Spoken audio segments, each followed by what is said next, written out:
We are born alone and die alone, but living in this world all by yourself isn't easy. In a world where Buddha looks after the universe, the immortals in the heavens and the kings in hell look after the earth matters, while demons hide among the public and the dragons rule over the seas.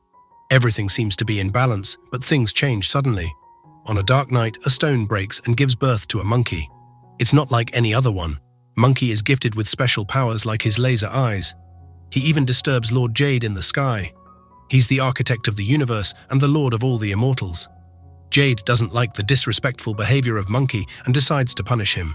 But Buddha doesn't permit him to do that as Monkey is chosen by the universe for a special task. Monkey keeps traveling further and sees the monkey families. The babies are hugging their parents, so Monkey tries doing the same too. But he was treated rudely and declared an outcast. Poor Monkey keeps looking for a family or a friend, but no one accepts him or gives him the attention and love he desires. He meets an elder who teaches Monkey that his value in the universe is just like the pebble in someone's palm. Only the immortals can live without rules, and the species on Earth should strictly follow the rules. Suddenly a demon reaches there and everyone runs away for their lives, but Monkey tries to fight the demon. Instead of admiring his bravery, everyone starts to blame him for enraging the demon. Poor Monkey doesn't give up and starts to train harder to face the demons. He spends his whole childhood without a family or friend and grows up into a brave monkey. The next time a demon attacks, Monkey tries his best to beat him and invites others to do the same. The elders accuse him again for attracting the demon and ask him to save the baby which the demon took away. Someone mentions that Monkey may need a weapon that can be found under the depth of oceans. Without a second thought, Monkey jumps into the water and finds a glowing stick. It's not an ordinary stick, but a weapon that chooses his owner by itself. The ruler of the sea, Dragon King, believes that he's the mightiest and fiercest rebel that the stick is waiting for. Before he can summon it, Monkey talks to the stick and convinces it to become his weapon. After getting the weapon, Monkey rushes to fight the demon. The stick is way more powerful than Monkey thought. It helps him in rescuing the baby and defending against the demon. Monkey starts synchronizing with the stick and knocks down the demon in no time.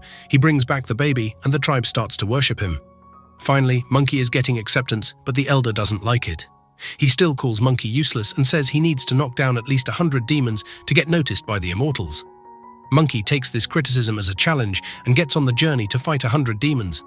Just in a few days, he beats 99 demons and enters a small village to find the 100th one.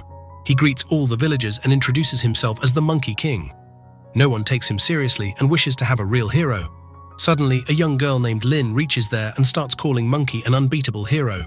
She even brags about him and confesses being his biggest fan. The villagers decide to use him as bait for the demon and promise to give Monkey anything he wants if he saves their village. Innocent Monkey just asks for a celebration party and some fireworks. After the deal, he goes to face the demon that comes disguised as a sweet little girl. Monkey uses his stick to fly above in the sky and fights with the demon.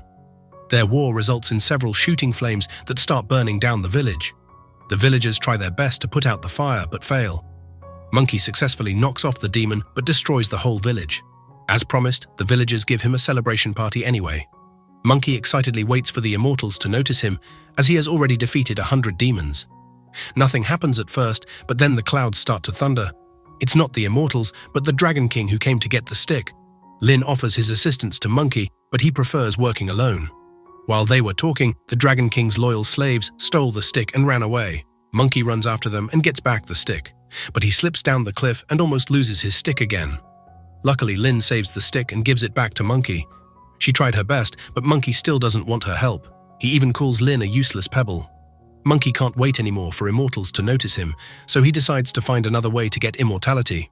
His stick suggests that he enters hell and removes his name from the death list. Monkey starts looking for a graveyard to enter the underworld, but he doesn't know how to read. Lin helps him in following the right signboard, so Monkey tags her along for now. He reaches the entrance pond and opens a gate with his stick. They reach hell where the souls of dead people are waiting in lines. Monkey crosses them and asks the Demon King to let him in. He gets rejected immediately and he thinks of another way. He starts shouting that Lin is a living person trying to enter hell.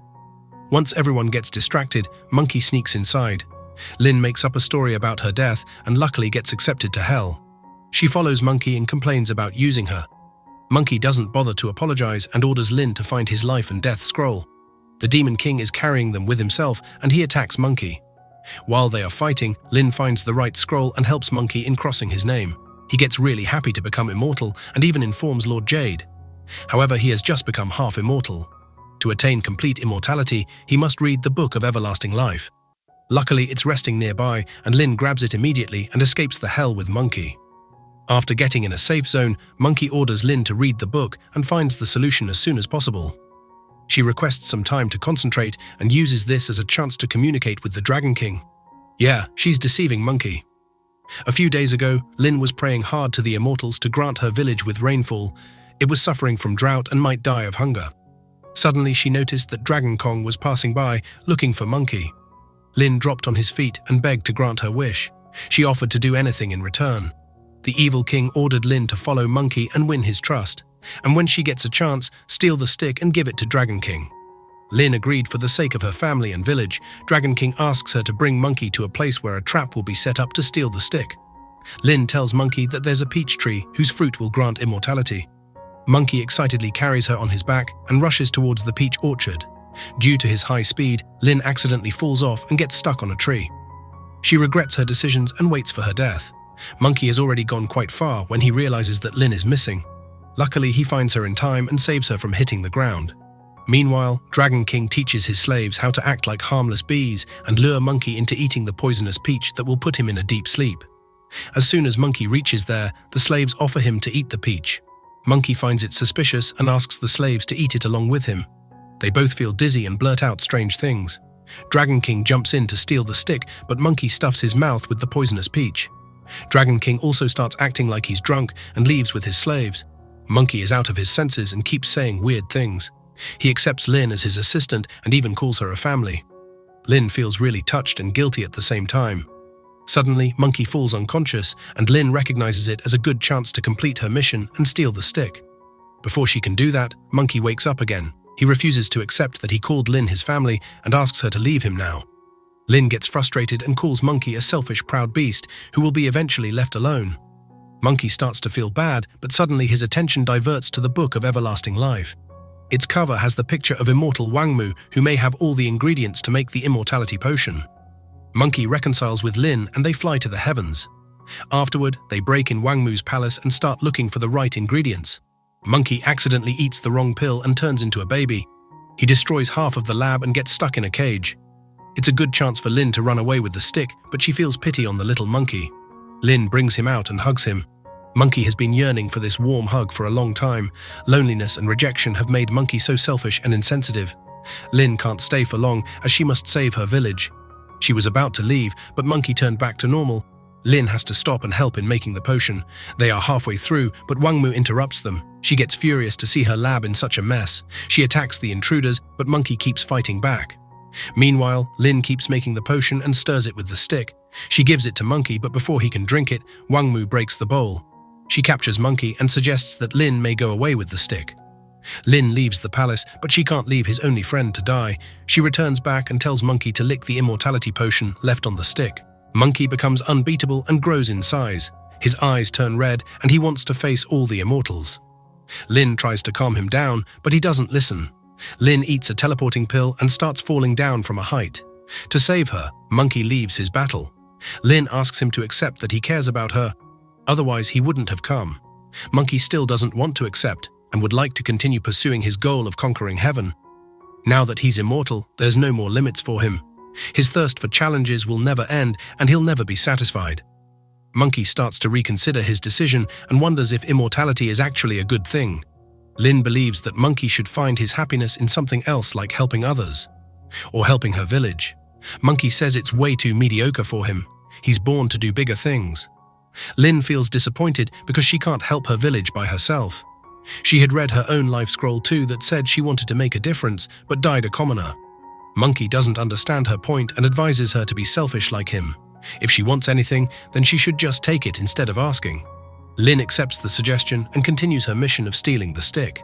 She challenges Monkey to stay underwater as long as possible, and while he does that, Lin sends the magic stick to Dragon King. When Monkey returns, he gets really angry, but Lin says she did it for her village as Monkey refused to help. Dragon King sends a message that he received the stick, but he isn't going to give any rainfall. Instead, he'll be destroying the whole world with his powers. Lin regrets her decisions and offers to help Monkey in getting back the stick, but Monkey doesn't want to trust her again.